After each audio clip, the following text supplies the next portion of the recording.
నందు సహోదరి సహోదరులారా, ప్రభువైన యేసుక్రీస్తు నామములో హృదయపూర్వక వందనాలండి. ముందుగా ఇంత మంచి సమయాన్ని ఇచ్చిన తండ్రి అయిన దేవునికి ప్రభువైన క్రీస్తు ద్వారా కృతజ్ఞతాస్తుతులు చెల్లిస్తున్నానండి. మీరు బాగున్నారండి? వాక్యం చదువుకొని ప్రార్థన చేసుకున్న తర్వాత పాటలోకి వెళ్దామండి. లూకా గారు రాసిన సువార్త 1వ అధ్యాయం 42వ వచనం. స్త్రీలలో నీవు ఆశీర్వదింపబడిన దానవు, నీ గర్భఫలమును ఆశీర్వదింపబడును. ప్రార్థన చేస్తున్నాం. పరలోకమందున్న మా తండ్రి, పరిశుద్ధ ప్రేమ గల తండ్రి, గొప్ప తండ్రి, యెహోవా తండ్రి, మీ ప్రియకుమారుడు యేసుక్రీస్తు ప్రభువు ద్వారా కృతజ్ఞతాస్తుతులు చెల్లిస్తున్నాము నాయన. అయా ఈ కూడికంతట్లో మీరు నడిపించండి. వాక్యం బోధించుండగా ఈ లోక సంబంధమైన జ్ఞానంతో కాకుండా మీ జ్ఞానంతో మాట్లాడే భాగ్యం దయచేస్తారని మా ప్రభువైన యేసుక్రీస్తు నామమున వేడుకుంటున్నాం తండ్రి. ఆమేన్. ప్రభువైన యేసుక్రీస్తు నామములో హృదయపూర్వక వందనాలండి. దేవుని కుమారుడు యేసుక్రీస్తు ప్రభువు ఈ లోకానికి వచ్చిన తర్వాత పరలోక రాజ్యం సమీపిస్తుంది కనుక మారు మనసు పొందమని ప్రకటింప మొదలుపెట్టారు.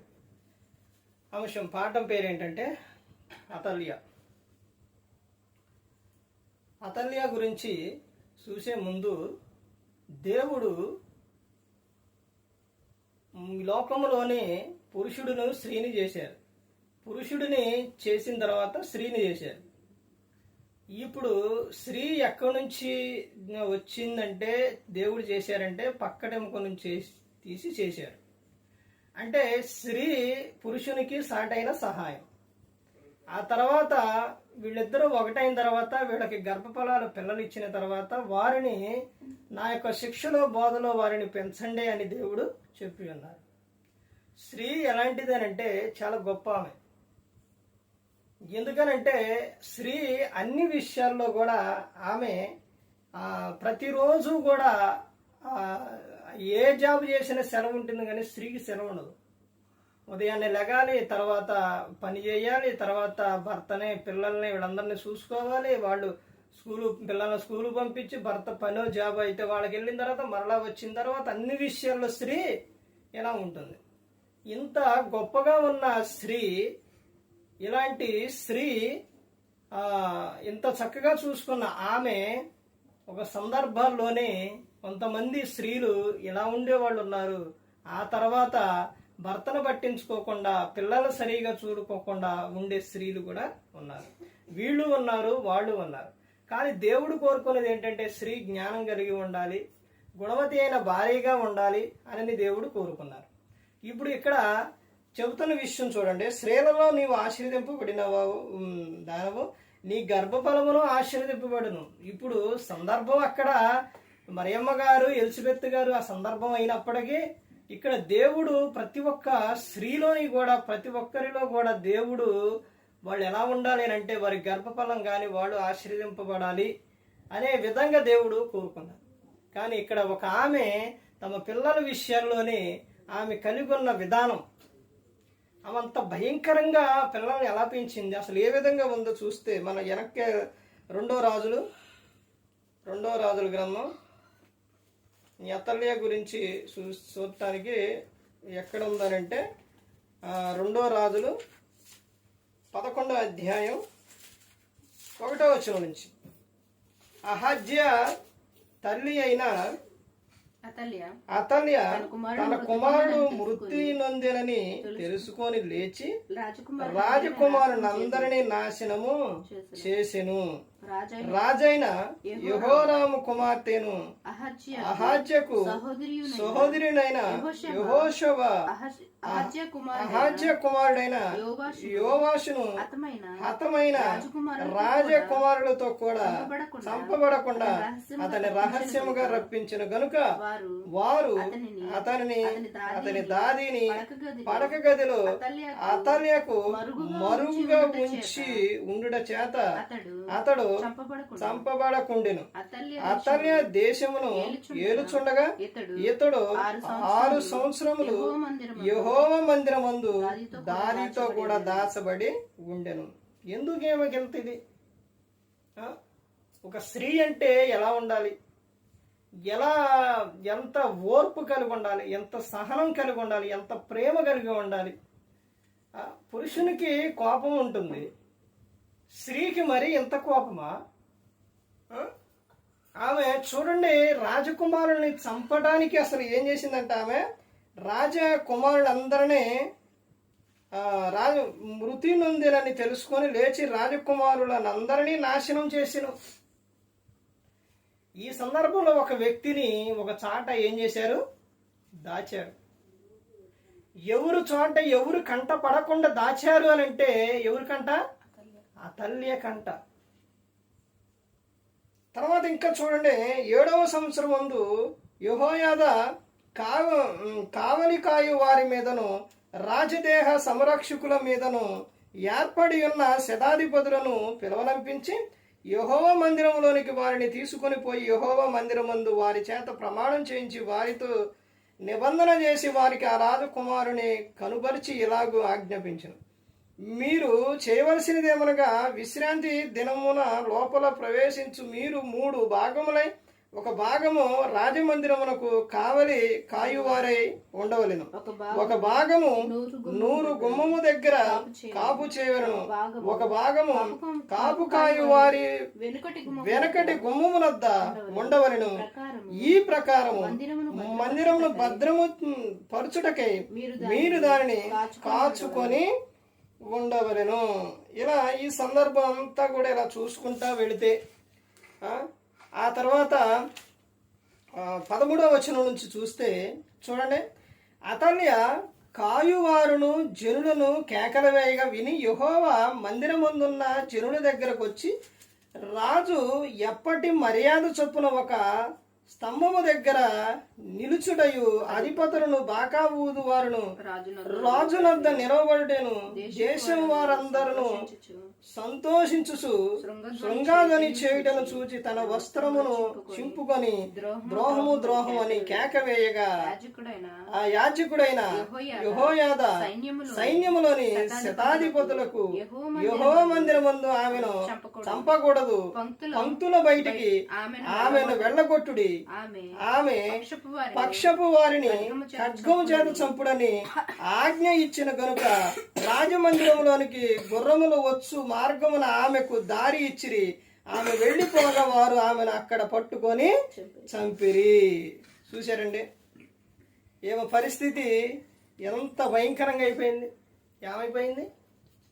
చనిపోయింది. చూసారా? అసలు ఏమా ఎంతకాలం ఉందో? ఎక్కువ కాలం అసలు ఎక్కువ కాలం ఉందా ఏమా? కానీ ఎప్పుడైనా ఒకటేనండి, ఈ అతల్య గురించి నేర్చుకునే విషయం ఏంటంటే తన పిల్లల విషయాల్లో కూడా ఆమె తన అసలు ఏ విధంగా ప్రవర్తించింది.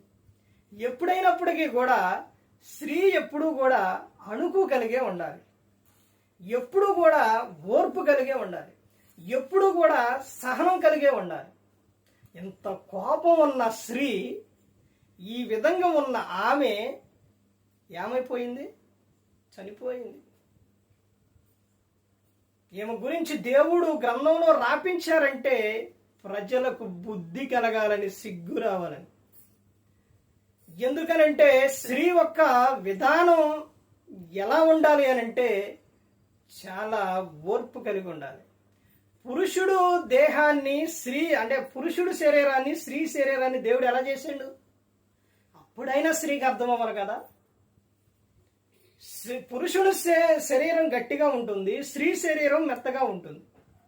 పురుషుడు చేయవలసిన పనులు స్త్రీ చేయలేదు, స్త్రీ చేయవలసిన పనులు పురుషుడు చేయలేడు.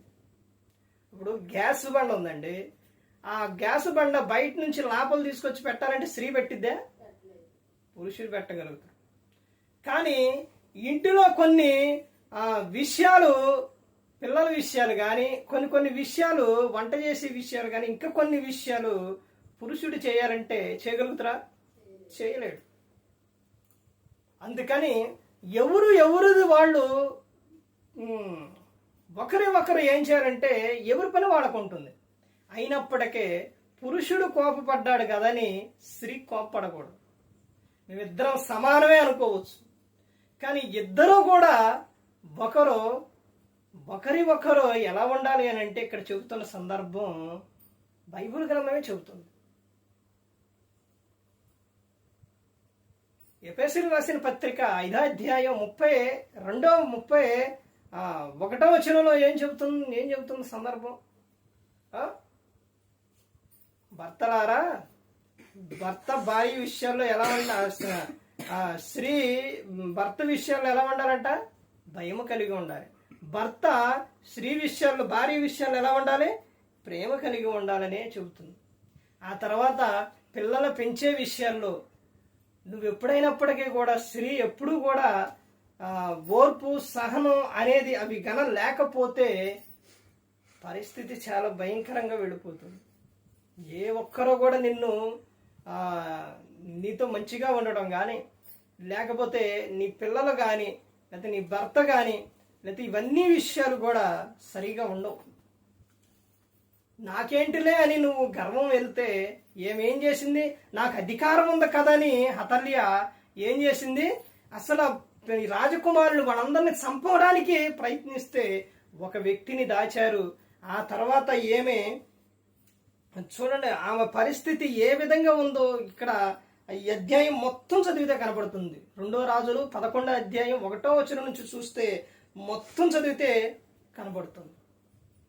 ఆమె పరిస్థితి ఎంత భయంకరంగా మారిపోయింది. బైబిల్ గ్రంథంలో ఎంతమంది ఉన్నారండి ఇలాంటి వాళ్ళు? ఖడ్గం చేత చంపబడిన వాళ్ళు, భయంకరంగా చనిపోయిన స్త్రీలు ఎంతమంది ఉన్నారు? ఇద్దరే కనబడతారు అనుకుంటాను నేను. మీ గ్రంథం బాగా చదివితే మీకు అర్థమవుతుంది. నాకైతే యెజబెల్ అనే అతల్య. మరి చూడండి, ఒక సందర్భంలో చూడండి, ఇప్పుడు అతల్య గురించి కానీ ఒక సందర్భం ఏంటంటే, అసలు రాజు మీటింగ్ జరిగేటప్పుడు అక్కడికి వెళితే అసలు ఊకుంటారా? ఊకోరు. అలాంటి సందర్భాల్లో ఎవరు వెళ్ళారు? ఎస్తేరు వెళ్ళింది.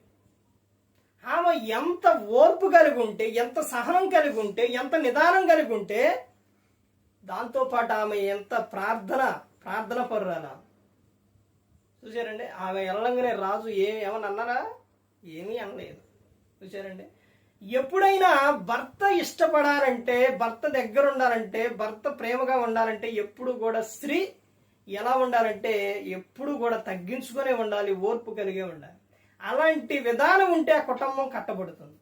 ఆ పిల్లలు కూడా ఎలా ఉంటారంటే వాడు కూడా వాళ్ళ మాట వినే విధంగా ఉంటారు. అలా కాకుండా ఎప్పుడైతే కోపంగా ఉంటామో, ఎప్పుడైతే మనం ఇదిగా ఉంటామో, ఇది నేను ఒకడి గురించి చెప్పట్లేదండి, ఇది యూట్యూబ్ ద్వారా వెళుతుంది అందరికీ ప్రతి ఒక్కరికి కూడా. బైబిల్ చెబుతాను సత్య విషయం, నా విషయం నేను చెప్పేది కాదండి. ఏ సేవకుడు చెప్పినా ఇలాగే చెబుతాను. ఎందుకంటే వాక్యం అనేది ఎప్పుడు కూడా ఉన్నట్టే చెప్పాలి. నీకు బాధ కలిగినా, లేకపోతే నీకు ఏదైనప్పటికీ, నీకు సంతోషం కలిగినా, ఏదైనప్పటికీ కూడా వాక్యం ఏదైతే ఉందో ఉన్నట్టే చెప్పాలి. అతల్య తమ విషయంలో చాలా భయంకరంగా ప్రవర్తించింది, సగంలోనే వెళ్ళిపోయింది. అర్థమవుతుందండి. అందుకనే స్త్రీ ఎప్పుడు కూడా ఎలా ఉండాలనంటే, లోకంలో ఉన్నంత కాలం కూడా ఓర్పు సహనం కలిగి ఉండాలి. అలా ఉంటే ఏం జరిగిద్దండి అని అంటే, ఇప్పుడు కాదు, నీ తర్వాత కూడా చెప్పుకుంటారు. మా మామగారి గురించి అలాగే చెప్పుకుంటున్నావా? ఆమె ఎంత ఓర్పు కలిగి ఉంది. మా తాతయ్య గారు ఆమెను కొట్టేవాడు. ఆమె ఎంత ఓర్పు కలిగి ఉంది, ఆమె ప్రార్థన చేసేది. ఈ విషయం అన్నీ కూడా ఎన్ని సందర్భాల్లో, ఎన్ని విషయాల్లో చెప్పారండి. ఇంకా ఎంతో మంది చెప్పుకుంటారు. అందుకని ప్రతి ఒక్కరూ కూడా స్త్రీ సందర్భం వచ్చింది కాబట్టి ఈ విషయం చెబుతున్నారు. నువ్వెప్పుడైనా అరిచేవారిగా, లేకపోతే గోల పెట్టేవారిగా నువ్వెప్పుడైతే ఉంటావో అప్పుడే నీకు దూరం అవుతారు. నువ్వు చాలా మందికి నచ్చుకోకుండా ఉంటావు, కానీ చాలా ఆపదల్లో పడాల్సి వస్తుంది. ఎప్పుడైతే ఓర్పు కలిగి ఉంటావో, సహనం కలిగి ఉంటావో, అప్పుడే అందరూ నిన్ను మెచ్చుకుంటారు, నీకు సహాయం చేస్తారు, అందరూ నీతోనే ఉంటారు. అర్థమైందండి. ఎంతో మంది స్త్రీల పక్షాన ఉన్నవారు ఉన్నారు. స్త్రీని వ్యతిరేకంగా ఆమె ఉన్న ప్రవర్తనను బట్టి దూరం పెట్టిన వాళ్ళు ఉన్నారు. వాళ్ళలో ఒక ఆమె ఎవరనంటే అతల్య. భయంకరంగా అనిపోయింది. అందుకని ప్రతి ఒక్కరు గమనించుకోండి. ముందు దేవుడు అసలు చెబుతున్న విషయం, నీ కుటుంబం, నీ గర్భఫలం, నీవు ఆశీర్వదింపబడిన దానివి. నువ్వు ఆశీర్వదింపబడిన దానివి. దేవుడు కోరుకొని ఎవరి దగ్గర ఉంటాడో వినయం కలిగిన వారి దగ్గర నివాసం చేస్తారు దేవుడు. అదే విధంగా జాగ్రత్త కలిగి డబ్బు ఉన్న వారి దగ్గరే దేవుడు ఉంటాడు. ఈ విషయం తెలియదు కదండి. ధనం ఉన్న దగ్గర అంటే డబ్బు ఉన్న వారి దగ్గరే దేవుడు ఉంటాడు. నీ దగ్గర జాగ్రత్త ఉంటేనే దేవుడు ఉంటాడు. ఎలాగో చెప్పండి. బైబిల్ చెబుతున్న సత్యమే ఇది కూడా. అర్థమవుతుందండి. ఏమని చెప్పారు యేసుక్రీస్తు ప్రభువారు? కలిగిన వానికి సమృద్ధిగా కలుగును, లేని వానికి కలిగినా కానీ తీసేస్తానని చెబుతాను. దీని అర్థం ఏంటి ఒకసారి ఆలోచించండి. ఇప్పుడు నీకు నీ దగ్గర జాగ్రత్త ఉండి నువ్వు డబ్బు రాసి నీ దగ్గర సమృద్ధిగా నీ దగ్గర డబ్బు ఉంటే నువ్వేం చేస్తావు? దేవుడు అలాంటి వారిని ఇష్టపడతారు. ఏం చేస్తావు? ఎందుకో చెప్పమంటారా? ఎలాగో చెప్పమంటారా? నీ దగ్గర డబ్బు ఉంటే నువ్వేం చేస్తావు? అది అందరి గురించి చెప్పట్లా. అందరి సందర్భం డబ్బుండోళ్ళు వ్యతిరేకంగా అంటే గ్రంథంలో క్రీస్తుని నమ్ముకొని వచ్చిన వారి గురించి చెబుతున్నాను. బయట ఉన్నవారు సహాయం చేస్తే చేస్తారు, లేకపోతే లేదు. కానీ దేవుని నమ్ముకున్నవారు, క్రీస్తుని నమ్ముకున్నవారు వాళ్ళు ఏం చేస్తారంటే వాళ్ళ దగ్గర ధనం డబ్బు ఉంటే ఇతరులకు ఏం చేస్తారు? సహాయం చేస్తారు, ధర్మం చేస్తారు. ధర్మము ఉపకారమును ధర్మమును చేయుట మరిచిపోకుడే, అవి దేవునికి ఇష్టమైనవి అంట. నీ దగ్గర డబ్బు ఉంటే ధనం ఉంటే నీ దగ్గర జాగ్రత్త ఉంటే నువ్వు ఇతరులకు ఏం చేస్తావు? సహాయం చేస్తావు. అది దేవునికి ఇష్టమైంది. నీ దగ్గర జాగ్రత్త లేకుండా డబ్బు లేకుండా ఎప్పుడు నాకు కావాలి ప్రభా కావాలి ప్రభా కావాలి ప్రభా అని అడుగుతూనే ఉంటే ఇక నీ దగ్గర ఏమీ లేదు, నీ దగ్గర జాగ్రత్త లేదు, ఇంకా దేవుడు నీకు ఎలా ఇస్తారు? అందుకని కుటుంబంలో స్త్రీ కూడా నీ దగ్గర వచ్చిన ఆ ధనాన్ని, ఆ డబ్బు ఏదైతే ఉందో దాన్ని ఏం చేయాలంటే జాగ్రత్త చేసి దేవుని పనిలో నువ్వు నీ కుటుంబ పోషణకు కూడా నువ్వేం చేయాలి? వాడుకోవాలి. పురుషుడు ఎంత తెచ్చినా ఎంత సంపాదించినా స్త్రీ జ్ఞానం కలిగి లేకపోతే, మెలకు కలిగి లేకపోతే, జాగ్రత్త లేకపోతే ఉండదండి. ఇంకో విధానం ఏంటంటే ఏదైనప్పటికీ చేసి నా దగ్గర ధనం ఉండాలి, నా దగ్గర డబ్బు ఉండాలి, నేను దేవుని పనికి పెట్టాలి, నేను ఎవరికి ఆశించకూడదనని స్త్రీ ఎప్పుడూ కూడా పని చేస్తూ ఉండాలి, లేకపోతే ఏదో ఒకటి చేసి జాగ్రత్త చేస్తూనే ఉండాలి. లోక సంబంధం కాదు, దేవుని సంబంధంగా జాగ్రత్త కలిగి ఉండాలి. ఏ ఒక్కరూ కూడా నశించి నరకానికి వెళ్ళిపోకూడదని యేసుక్రీస్తు ప్రభువారు ఈ లోకానికి వచ్చి మనందరి కోసం శిలువలో తన ప్రాణాన్ని పెట్టి ఉన్నారు. మరి ఈ విధంగా నిలబెట్టి మాట్లాడించిన తండ్రి దేవునికి కృతజ్ఞతాస్తుతులు చెల్లిస్తూ ఇంతవరకు శ్రద్ధగా ఉన్న మీకు ప్రభు పేరట నా హృదయపూర్వక వందనాలు చెల్లిస్తూ ఈ మాటలు ముగిస్తున్న అందరికీ